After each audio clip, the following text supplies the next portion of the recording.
ગીર સોમનાથ ખાણ ખનિજ વિભાગે આક્રમક કાર્યવાહી કરી છે।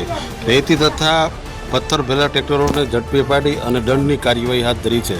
પ્રાપ્ત માહિતી અનુસાર છેલ્લા ઘણા સમયથી ખનિજ માફિયાઓ બેફામ બન્યા હતા, જેને લઈને ખાણ ખનિજ વિભાગ એક્ટિવ થયું છે અને ખાણ ખનિજ વિભાગે રેતી તથા પથ્થર ભરેલા ટ્રેક્ટરોને દંડ કરી 70 લાખથી વધુનો મુદ્દામાલ જપ્ત કરી અને કાયદેસરની ખાણ ખનિજ વિભાગે કાર્યવાહી કરી છે।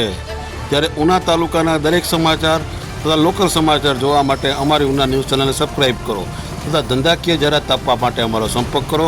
ધન્યવાદ।